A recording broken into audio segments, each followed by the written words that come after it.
Okay, so this is how to play Kai'Sa like a challenger in Season 13.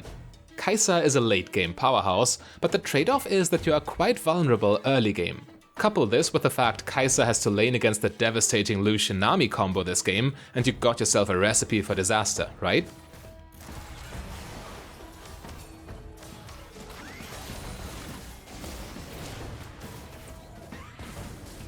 Well, turns out Kai'Sa is actually a lot safer than you might expect from looking at her below average attack range.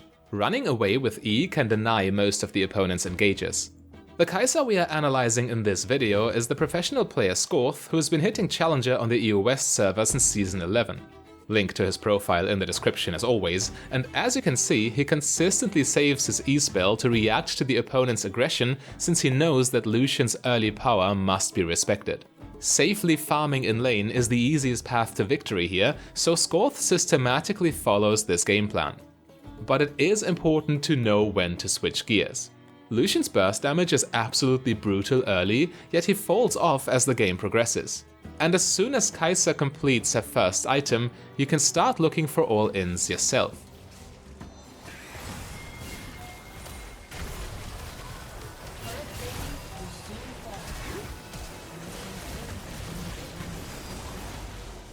This first item is the mythic item Kraken Slayer, by the way, but more on itemization later in the video. But yeah, knowing when exactly to play aggressively and when to better respect the opponent's damage is one of the biggest problems for new players. However, as you can see, these decisions are quite straightforward when playing a late game hypercarry like Kai'Sa. The main difference between a low elo player and a challenger, the challenger strictly sticks to the game plan and doesn't get greedy. But another big problem for pretty much all League of Legends players is, what do you do when you play well, but your teammates just feed? In this game right here, Scorth played correctly and even won his lane, all because he pays close attention to his and his opponent's power spikes. His teammates, on the other hand, have already lost 2 top lane towers, which means Kai'Sa now has to start to help out in other areas of the map as well, unless you want to win the lane but still lose the game in the end. The worst thing that could happen to you here is that the enemy takes down an early inhibitor, because then they would have full control over the entire jungle while you'd have to defend your nexus. Logically, Kai'Sa has to prevent that at all costs, so let's see how Scorth manages this difficult mid-game. By the way, keep in mind that if you want to have educational League content like this in your personal feed, all you need to do is click the subscribe button. So as long as no side lane inhibitor towers are under immediate threat, the best play is always to try and stabilize the mid lane here. Not only are mid lane towers the most valuable, as they guard 2 jungle entrances at once, but it also allows you to join fights comparatively quickly so you can reliably help your team.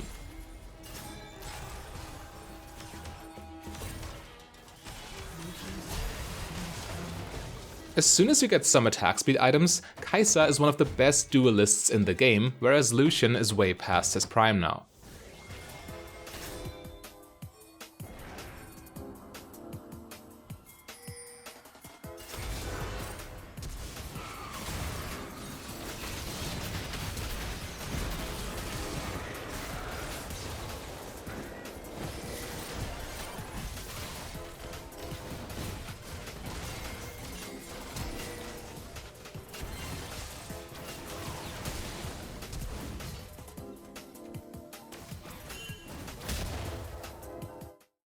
However, League of Legends is not just dueling, of course, so you have to be very careful not to commit too carelessly. But just like in lane, Kai'Sa can use her mobility spells defensively to prevent the enemies from catching her. Realistically speaking, things can only go wrong if you get baited into using these spells offensively, so they'd be on cooldown and you would be trapped. But a true Kai'Sa expert like Scorth will find opportunities to use his mobility defensively and offensively at the same time for maximum value. Pay close attention.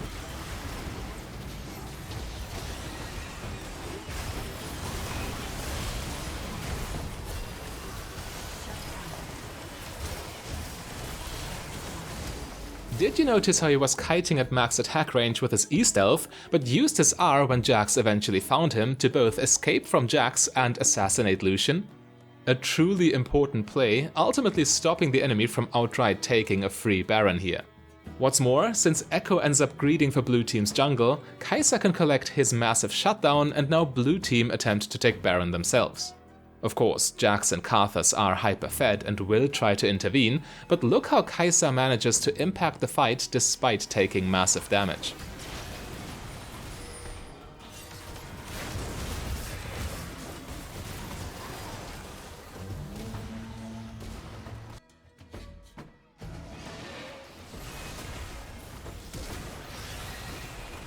Great idea to approach the lower HP Lucian with her E stealth so he cannot kill her first. Aggressively using the ultimate shield to keep fighting was a promising plan too. Yes, she does end up getting mobility gapped by Echo, but she still won the fight for her team since Echo is now overcommitted as a result. And using ultimate aggressively is really the name of the game here, since if you're able to assassinate the opponent's damage dealers, you make your opponent's siege a lot weaker. The time you can buy for your team this way is super valuable, since time is all they need to catch back up to the opponent in terms of items.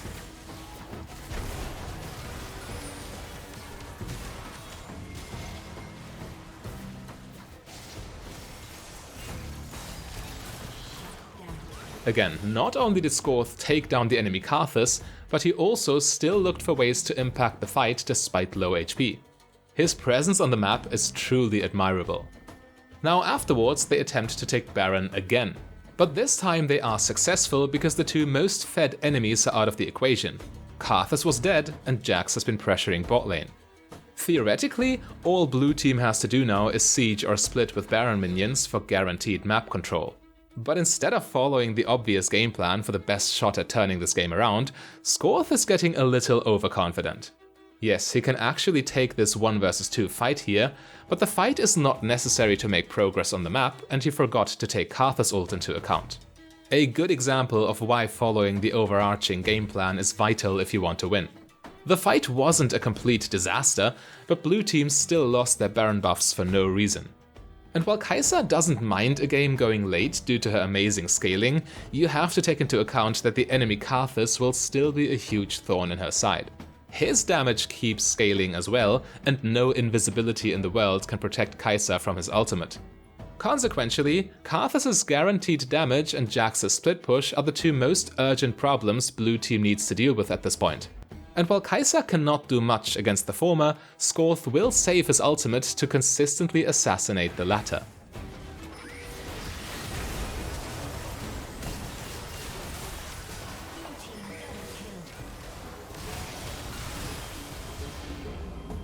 Since teamfighting is your job as an AD carry, and your team would get stomped without you, you cannot really do anything else here except hoping that Ornn successfully defends the Nexus.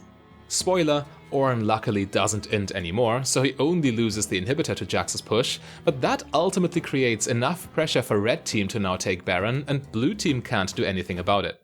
If you have the choice of either giving up Baron or dying and then still giving up Baron, your decision should be obvious. So Kai'Sa's base is under enormous pressure right now, but on the other hand, Kai'Sa is also a late game hypercarry with a full item build. This means the enemy have to respect her, and she can also clear the incoming minions very efficiently. The enemy pretty much have to try and bait her, since overcommitting into a full build Kai'Sa with all her spells would be a very bad idea for them. But as we have seen, Scorth knows his champion's limits very well.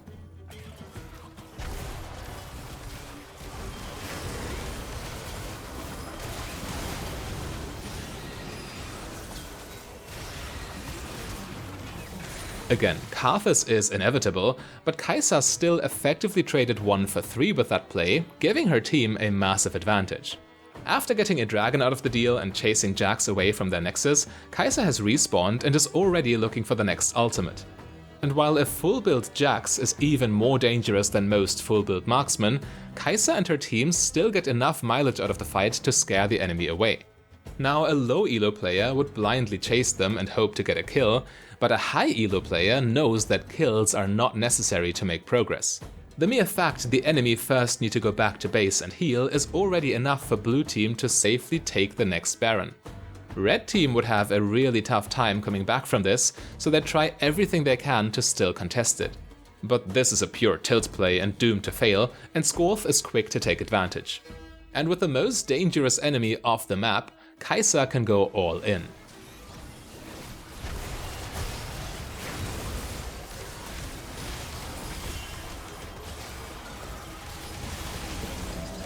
Scorth ultimately carried this game with his enormous map presence and good awareness of power spikes. But while implementing all this into your own games takes time, you can copy his runes and items right away for optimal results.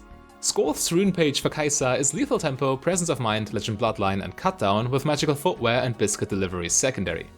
Lethal Tempo is definitely a late game rune.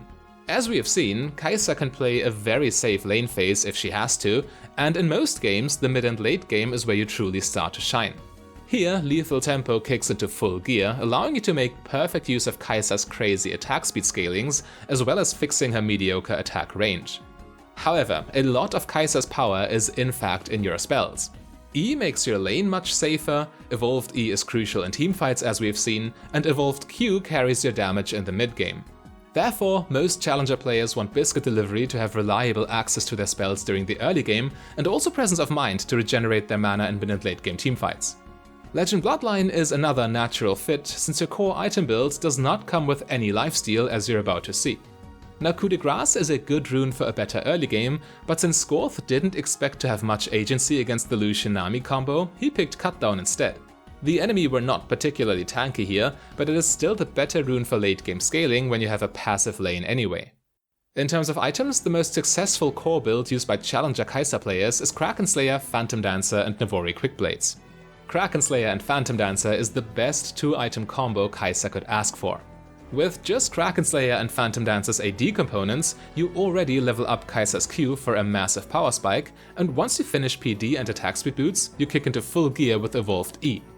Now, Navori Quickblades is chosen over Infinity Edge despite your auto attacks dealing less damage that way. However, the main selling point is the cooldown refund on hit. You can effectively spam your E-stealth in teamfights, which makes it very difficult for the enemy to catch you, and your damage is still exceptional. In this game, we could also clearly see how crucial it is to choose your late game items for the specific matchup. Bloodthirster was mandatory against Karthus, since the shield protected Kai'Sa from his burst, while the extra lifesteal made it easier to regenerate his inevitable ult damage. Guardian Angel was the last item, but when it was on cooldown, Scorth sold it for more of Memortius to be even safer against Karthus.